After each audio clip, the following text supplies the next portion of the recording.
All right, let's talk grammar. You know, some of the trickiest rules in English aren't really tricky at all. They just have a kind of hidden logic that most of us were never taught. Today, we're going to uncover some of those hacks that can make your writing so much clearer, almost instantly. Let's jump in. Okay, first things first, a little pop quiz for you. Everybody are going to the party. You've probably heard this a million times, right? It almost sounds correct, but something's definitely off. Can you put your finger on it? You know, the fix for that one little sentence is actually a secret key. It unlocks an entire category of English grammar, and I promise you, once you see it, you're going to start hearing and seeing this mistake everywhere. So let's get into our first concept. I like to call these grammar's secret singulars. These are words that feel like they're talking about a big group of people, but when it comes to the rules, well, they're actually loners. And here they are. All these words, everybody, someone, anything, nobody. You know, the ones that end in body, one, or thing. Now here is the absolute most important takeaway. Even though they feel plural, English grammar treats every single one of them as singular. One. That's the secret. And this is where it all clicks. Because everybody is singular, the verb has to be singular too. So it's never everybody are, it's always everybody is. It's not everyone have problems, it's everyone has problems. See? It's a really simple switch, but it makes all the difference. And this rule even affects the pronouns you use. The super traditional old school rule says you should default to his, so everybody should do his work. Now, to be honest, that can sound a little dated today, and you'll often hear people use their to be more inclusive, or they'll just rephrase the sentence entirely. But strictly by the old books, it's singular. Okay, so you're thinking, got it. These words are always singular, right?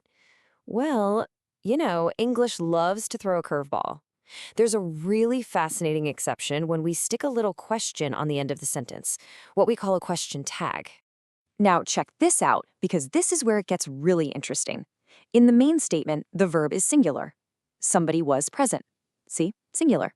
But when we get to the question tag at the end, the pronoun suddenly flips to plural. Weren't they?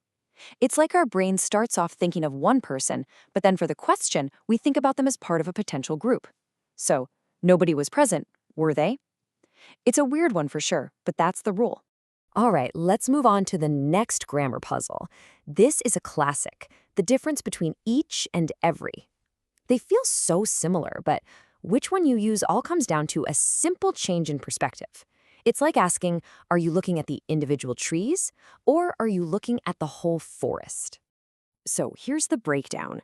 You use each when you're thinking about things one by one, as individuals. It could be two things, or it could be 200. But every is different. You use every for more than two things, and you're thinking about them all together as one collective group. This sentence is the perfect example. We're not talking about the leaf and then the stem and then the fruit individually. No, we're saying every part, because we're thinking of all the parts of the tree together as a complete system. We're looking at the whole forest of parts. Next up, let's talk about some words that work in pairs. I'm talking about both, either, and neither. They're all about dealing with two choices, but they have very specific jobs. And if you use them the right way, your sentences get a whole lot more precise. So when it comes to the word both, think of it as having some really strict, non-negotiable rules.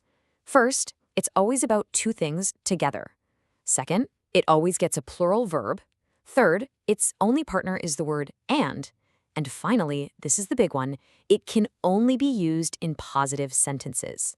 And this brings us to the number one mistake people make. You simply cannot say both, not. It's grammatically forbidding. If you want to say that two people didn't do something, you have to switch over to the word neither. That's its whole job, to handle a negative statement about two things.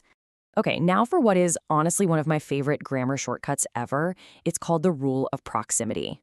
When you're using pairs like either or neither nor, it can be confusing to figure out if the verb should be singular or plural, but this hack makes it so simple.